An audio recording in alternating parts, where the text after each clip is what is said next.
नमस्कार दोस्तों, स्वागत है आप सभी का अपने YouTube चैनल एनसीईआरटी की पाठशाला में। दोस्तों, हम पढ़ने जा रहे हैं पादपों में जो समन्वय की क्रिया होती है, यानी कि समन्वय की जो क्रिया होती है वो किस प्रकार से होती है। जैसे जो छुई मुई का पेड़ होता है, वो जैसे हम उसको छूते हैं वो अपने आकार में परिवर्तन कर लेता है। किसी पेड़ की हाइट बहुत ज़्यादा है, किसी की कम है, तो ये कारण क्या है इनका, यानी कि जो इनकी वृद्धि होती है वो किस प्रकार से होती है। इन सब चीज़ों के बारे में हम पढ़ेंगे। तो जो पेड़, जो आपके पादप होते हैं, पादपों में न तो तंत्रिका तंत्र होता है और न ही पेशियां होती हैं। फिर ये किस प्रकार से समन्वय की क्रिया करते हैं, इन सब चीज़ों के बारे में हम पढ़ेंगे। दोस्तों, अभी तक आपने हमारे चैनल को अगर सब्सक्राइब नहीं किया है तो एक बार चैनल को सब्सक्राइब कर लीजिए और बेल आइकन को दबा लीजिए, जिससे हमारी हर क्लास का नोटिफिकेशन आप तक पहुंच सके। तो जो आपके पादप होते हैं उनमें न तो तंत्रिका तंत्र होता है, पादपों में न तो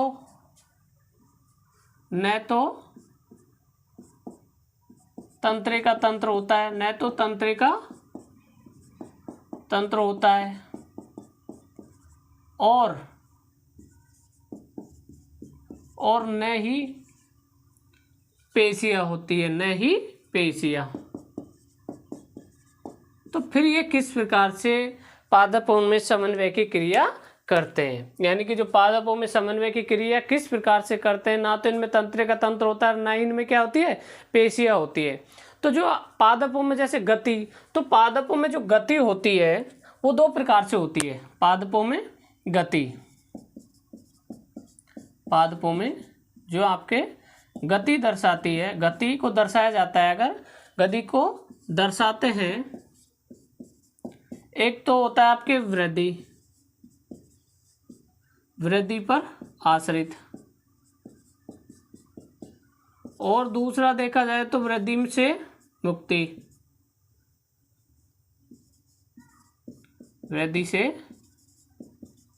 मुक्ति। यानी कि जो आपके पादपों में जो गति को दर्शाते हैं, एक तो वृद्धि के आश्रित, यानी कि कोई क्या दर्शा रहा है, उसकी वृद्धि बढ़ रही है। कोई पेड़ है तो उसकी क्या हो रही है, वृद्धि बढ़ती जा रही है, यानी कि उसका ग्रोथ हो रहा है, उसकी हाइट बढ़ रही है। उसके ऊपर दूसरा वृद्धि से मुक्ति, यानी कि किसी की हाइट नहीं है फिर भी वो दर्शाता है किस प्रकार से। जैसे हम छुई मुई के पेड़ के बारे में बात करें तो उसकी हाइट नहीं होती, लेकिन फिर भी वह क्या करता है, बताता है गति को, कि जैसे हम उसको जैसे ही छूते हैं तो वो क्या कर लेता है, अपनी जो पत्तियां होती है उनको सुकेड़ लेता है। वो क्यों वो पानी जो होता है उन पत्तियों में, उनको क्या कर लेते हैं, जो कोशिका होती है वो मात्रा को कम कर देती है। तो क्या होता है, जो पादप होते हैं, पादप इन सूचनाओं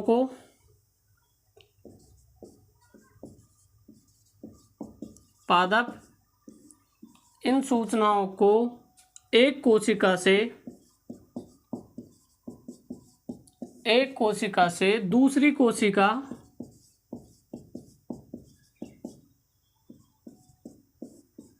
तक संचरित करने के लिए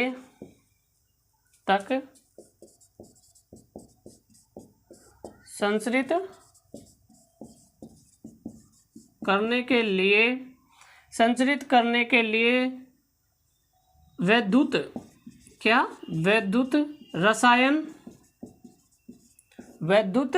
रसायन साधन का उपयोग करते हैं। यानी कि जो आपके पादप होते हैं, जो ये क्या करते हैं, जैसे सूचनाएं होती है उनको एक कोशिका से दूसरी कोशिका तक पहुंचाते हैं, और संचरित करने के लिए जो वैद्युत रसायन जो साधन होते हैं उनका उपयोग करते हैं। यानी कि ये क्या करते हैं, एक कोशिका से दूसरी कोशिका तक पहुंचाते हैं, और उपयोग किसका करते हैं, वैद्युत रसायनों का उपयोग करते हैं। तो क्या होता है, जो पादप कोशिका होती है, पादप कोशिका जल की मात्रा में परिवर्तन करके क्या करती है, पादप कोशिका होती है, जो पादप कोशिका जल की मात्रा में परिवर्तन करके अपनी आकृति बदल लेती है। यानी कि ये क्या करते हैं, जो पादप कोशिका होती है वो क्या करते हैं, जल की जो मात्रा होती है, यानी कि इनमें क्या होता है, जल होता है, तो जो जल की मात्रा में क्या कर लेते हैं, परिवर्तन कर लेते हैं। यानी कि जल की मात्रा को क्या करते थे, परिवर्तन कर लेते हैं और अपनी आकृति बदल लेते हैं। अगर इनको आकृति बढ़ानी होगी तो जल की मात्रा बढ़ा देंगे, और जल की मात्रा कम कर देंगे तो वो क्या होगा, उनमें जो पादप की जो आकृति है, यानी कि पादप की जो कोशिका है उनमें जल की मात्रा बढ़ेगी और वो क्या करेंगे, अपनी आकृति को बढ़ा लेंगे। तो ये इस प्रकार, जैसे छुई मुई का पेड़ है, जैसे हम छूते हैं वो क्या कर लेते हैं, अपने आकार को क्या कर लेते हैं, कम कर लेते हैं। जैसे वो जिसको अगर उसको छूते नहीं है तो वो अपनी जो पत्तियां वगैरह उनको फैला के रखता है। तो वो जो परिवर्तन होता है किस प्रकार होता है, वो जो जल में मात्रा को, जो जल की मात्रा है उसमें परिवर्तन करके ये बदलते हैं। क्या करते हैं, जो जल होता है उसकी मात्रा में ये परिवर्तन करके क्या कर लेते हैं, अपनी जो आकृति होती है उसको बदल लेते हैं। उसके बाद में जो आपके पेड़ पौधे होते हैं, जो पेड़ पौधे में जो वृद्धि होती है उसके कारण क्या क्या है, वृद्धि के गति के कारण। जैसे मान लो पेड़ पौधों में गति किस प्रकार हुई, एक तो हो गई आपकी जैसे ऊपरीगामी गति, यानी कि जो ऊपर की ओर होती है, यानी कि कौन सी, ऊपरी गामी। एक होती है आपकी अधोगामी, एक कौन सी होती है, अधोगामी। एक तो ऊपरीगामी और दूसरी कौन सी, अधोगामी। यानी कि ये क्या करती है आपकी, ये आपके जैसे तने पत्ते वगैरह होते हैं ना, उनको क्या करती है, ऊपर की ओर ग्रोथ कराती है। और जो अधोगामी होती है वो क्या करती है, जो आपकी जड़ वगैरह होती है, जो आपकी जड़ वगैरह होती है उनको क्या करती है, ग्रोथ कराती है। यानी कि ये क्या, ये किसके लिए सहायक है, जड़ों के लिए। ये किसकी सहायक है, जड़ों के लिए। और ये पत्ती वगैरह के जो मतलब डालियाँ वगैरह होते हैं उनके लिए। तो जो आपके वृद्धि के कारण, यानी कि ऊपरीगामी और अधोगामी, ऊपरीगामी कहाँ कराती है, ऊपर की तरफ, और अधोगामी क्या कराती है, जड़ों की तरफ करती है। जैसे मान लो आप कोई एक गमला लो, उसमें क्या लगाओ, एक पेड़ रखो, उसमें क्या एक पेड़ लगाओ। अब क्या करो आप, जैसे ये गमला है, आपने पेड़ भी देखे होंगे ऐसे, अगर एक पेड़ के नीचे दूसरा पेड़ अगर बनता है, यानी कि एक बड़ा पेड़ है जिसकी हाइट बहुत ज़्यादा है और एक पेड़ उसके नीचे होता है, एक पेड़ उसके नीचे होता है, तो क्या होता है, वो जो छोटा वाला पेड़ है वो अपने आकार में, जैसे ये पेड़ तो सीधा गया, वो क्या कर लेता है, अपने आकार में परिवर्तन कर लेता है। नीचे तो सेम जड़ें जाती हैं, लेकिन ऊपर क्या करता है, वो हल्का सा झुक जाता है। जिधर की तरफ पेड़ का हिस्सा ज़्यादा होगा बड़े वाले के, उधर की तरफ ना झुककर जिधर की तरफ कम होगा। जैसे ये कोई पेड़ है इधर, तो वो पेड़ क्या होगा, इधर की तरफ झुक जाएगा, हल्का सा इधर की तरफ अपना आकार बढ़ाने लग जाएगा। क्यों, उधर क्या होता है, प्रकाश मिलता है उसको, क्या करता है, प्रकाश मिलता है, प्रकाश से वो क्या करता है, भोजन बना लेता है। तो जैसे आप मान लो एक गमला ले लो, गमले में एक पेड़ लगाओ। अब क्या करो, आप उस पेड़ को ऐसे रखो और उसके ऊपर एक कोई थर्माकोल या गत्ता वगैरह जो प्रकाश की किरण को ऊपर से ना गिरने दे, एक विंडो के पास में रख दो, जो विंडो से मतलब क्या है, खिड़की से क्या आ रहा है, प्रकाश आ रहा है। तो जो आपका वो पेड़ है वो जो ग्रोथ करेगा ना, अब वो ऊपर की तरफ नहीं, वो उस गमले जो आपके खिड़की की तरफ जिधर से प्रकाश आ रहा है ना, उधर की तरफ वो उसकी जो मतलब ग्रोथ करने लगेगा। जैसे आपने पेड़ देखे होंगे, जो अगर मान लो कोई पेड़ है तो वो बड़ा हुआ, थोड़ा सा मुड़ गया, टूट के ऐसा लटक गया कोई पेड़, तो वो पेड़ ऐसा नहीं नीचे की तरफ ग्रोथ करेगा, अब भी वो ऐसे मुड़ के यूं ऐसे ग्रोथ करेगा, ऊपर की तरफ ही ग्रोथ करेगा। तो वो कौन सा होता है, ऊपरीगामी होता है। अब जैसे मान लो कोई पेड़ है वो ऐसे खड़ा है, आपने उसको जमीन पे ऐसे पटक दिया, कोई पेड़ ऐसे खड़ा है तो इस प्रकार से आपने उस जो गमला ले लिया आपने दूसरा एक और, उसको इस प्रकार पटक दिया। अब क्या होगा, जो ये वाला पेड़ है इसकी जो जड़ें हैं अब वो सीधी ना जाकर वो तो चली जाएंगी नीचे की तरफ, और जो वो आगे वाला हिस्सा है, जो पत्ती या तने वाला हिस्सा है, वो क्या होगा, आगे से तरफ इस प्रकार ऊपर की ओर आकार करने लग जाएगा। यानी कि ऊपर की तरफ और क्या करेगा, वो ऊपर की ओर अपनी वृद्धि करेगा। यानी कि इसमें क्या होता है, गुरुत्वाकर्षण का जो गुरुत्वाकर्षण है वो भी डिपेंड करता है, वो किसके लिए, जो आपकी जड़ों के लिए। और जो आपकी पत्तियां, जो आपके तना वगैरह है, वो क्या होता है, प्रकाश से क्या करते हैं, वो क्रिया करते हैं और भोजन बनाते हैं। तो वो प्रकाश के साथ क्रिया करके धीरे धीरे वो क्या कर लेता है, अपना आकार को ऊपर की तरफ। यानी कि उनमें सहायक कौन होते हैं, ऊपरीगामी, और अधोगामी किसके लिए सहायक होते हैं, जड़ों के लिए होते हैं। तो क्या होता है कि मान लो जो यह वृद्धि होती है, जो वृद्धि है क्या करते हैं, गुरुत्वाकर्षण के खिंचाव के अनुक्रिया, यानी कि हम लिख सकते हैं कि गुरुत्वाकर्षण लिख सकते हैं हम कि गुरुत्वाकर्षण के खिंचाव यह वृद्धि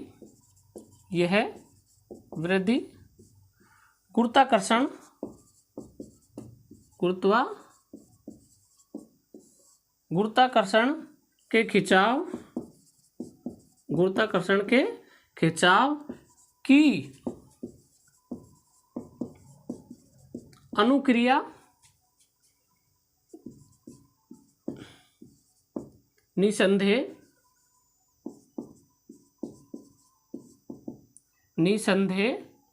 गुरुत्वाकर्षण है।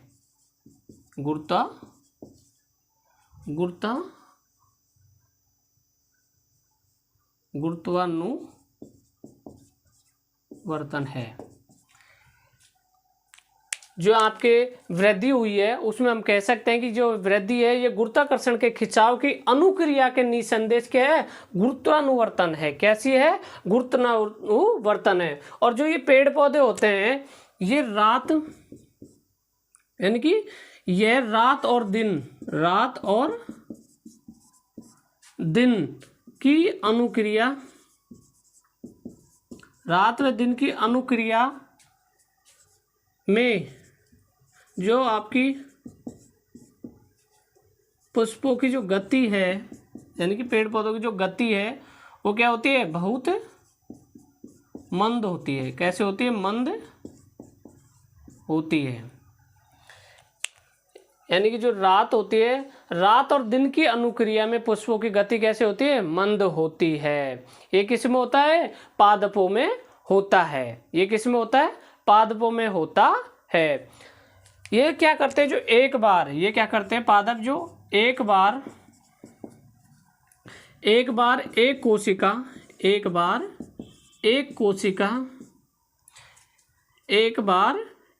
कोशिका में विद्युत आवेग जनित होता है। यानी कि ये क्या होता है, एक बार सिर्फ एक कोशिका में ही विद्युत आवेग क्या होता है, आपके जनित होता है। यानी कि एक बार में सिर्फ क्या होगा, एक बार ही होता है। और जो पादप हार्मोन है, पादप हार्मोन वृद्धि है, हार्मोन वृद्धि विकास तथा पर्यावरण के प्रति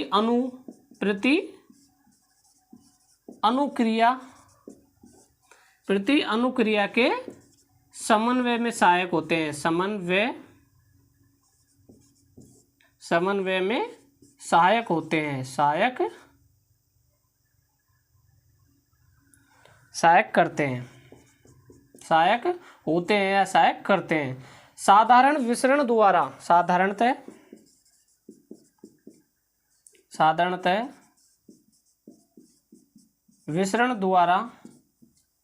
साधारणतः विसरण द्वारा वे क्रिया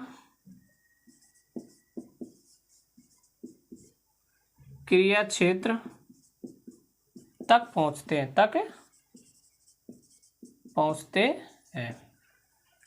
देखो पहला क्या है कि यह वृद्धि गुरुत्वाकर्षण के खिंचाव की अनुक्रिया के निसंदेश कैसे हैं, गुरुत्वानुवर्तन है। यानी कि अगर देखो जो आपके पेड़ पौधे होते हैं उसकी, जैसे अगर पेड़ पौधा ऐसा गिरा हुआ है नीचे, इस प्रकार होता है, जो पेड़ पौधे का जो अगला हिस्सा है वो तो कहाँ जाएगा, ऊपर की ओर, यानी कि प्रकाश की तरफ, और अपने आकार को बढ़ाएगा। और जो जड़ें होती है वो कहाँ बढ़ाएंगी, वो जड़ें होती हैं वो क्या करें, जमीन यानी कि पृथ्वी, यानी गुरुत्वाकर्षण के कारण वो किधर जाएंगी, नीचे की तरफ जाएंगी। रात और दिन की अपेक्षा अनुक्रिया में पुष्पों की गति बहुत मंद होती है। यानी कि इनकी जो रात और दिन की अपेक्षा में कैसे होती है, पुष्पों की गति बहुत मंद होती है। एक बार में एक कोशिका में विद्युत आवेग जनित होता है, यानी कि एक बार सिर्फ एक कोशिकाओं में ही विद्युत आवेश जनित होगा।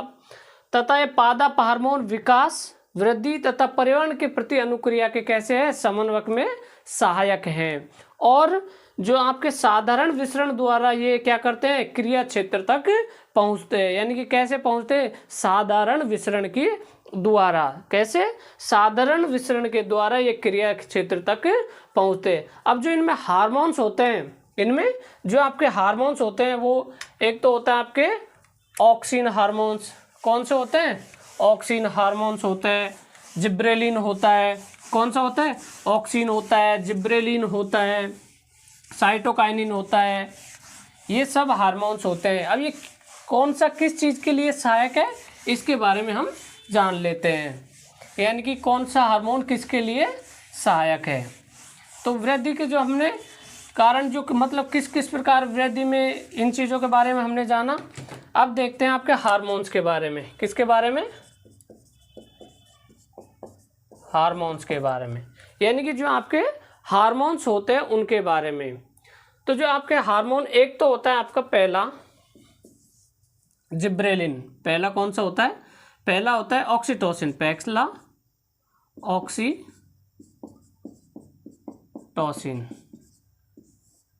पहला कौन सा है? ऑक्सीटोसिन। ये क्या करता है? जो पेड़ की जो लंबाई है, पेड़ की जो लंबाई है, लंबाई में वृद्धि में सहायक है। लंबाई में वृद्धि में सहायक है, सहायक है। और ये कहाँ पाया जाता है? ये आपके पेड़ के जो अगले भाग है, पेड़ के अग्रभाग में, जिसे क्या कहते हैं? टीप, यानी कि जिसे क्या कहते हैं? टीप। टीप कहते हैं में संश्लेषित होता है, टीप में संश्लेषित होता है। यानी कि पहला जो आपका हार्मोन्स है वो है ऑक्सीटोसिन हार्मोन्स। पहला कौन सा है? Oxytocin hormones. जो ऑक्सीटोसिन हार्मोन है आपके, ऑक्सीटोसिन नहीं, ऑक्सिन। कौन सा होता है? ऑक्सिन होता है। ऑक्सीटोसिन एक दूसरा होता है, पहला होता है ऑक्सिन। ऑक्सीटोसिन अलग होता है, वो अपन में पाया जाता है। ऑक्सिन पहला कौन सा होता है? ऑक्सिन होता है। पहला कौन सा होता है? ऑक्सिन होता है, जो क्या करता है? लंबाई में वृद्धि में क्या होता है? सहायक होता है। दूसरा होता है जिब्रेलिन। दूसरा कौन सा है? जिब्रेलिन।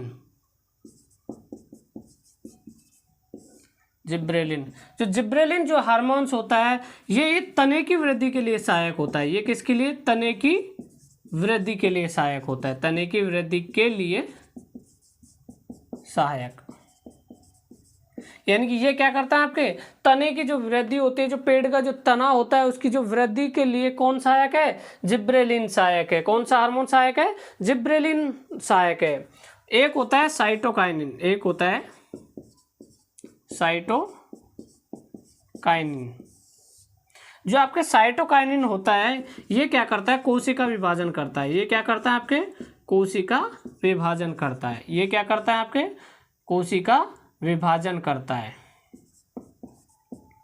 साइटोकाइनिन क्या करता है? आपके कोशिका विभाजन करता है। उसके बाद में आपके आता है आपके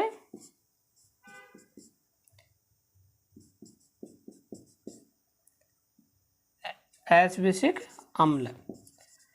ये क्या करता है? ये आपकी जो वृद्धि वगैरह होती है, वृद्धि का क्या करता है? रोकने का कार्य करता है। ये क्या करता है? आपकी जो वृद्धि होती है उसको रोकने में क्या होता है? यानी कि सहायक होता है। इसके कारण क्या होती है? जो पत्तियां होती हैं कैसे हो जाती है? मुरझा जाती हैं। कैसे हो जाती है? मुरझा जाती हैं। कैसे हो जाती है?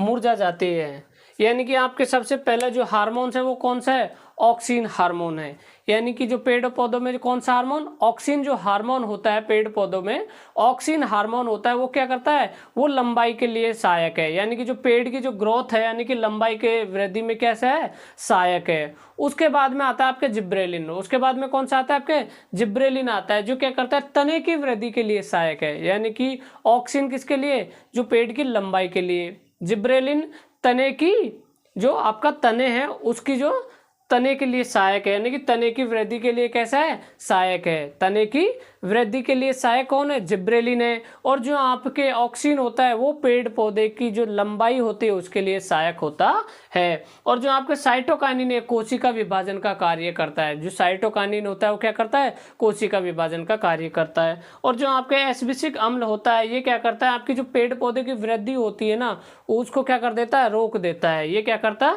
रोक देता है। और ये कहाँ पाया जाता है? इसके कारण क्या होती है? पत्तियां क्या होती है? मुरझाई जाती है। इसके कारण क्या हो जाता है? पत्तियां क्या हो जाती है, मुरझा जाती है। तो ये था आपके छोटा सा पॉइंट पादपों में समन्वय के बारे में। दोस्तों चैनल को शेयर करो, सब्सक्राइब करो और लाइक करो और कमेंट करो। साइंस का कोई भी क्वेश्चन है तो कमेंट बॉक्स में कमेंट करो। मिलते हैं नेक्स्ट क्लास में, तब तक के लिए जय हिंद जय भारत।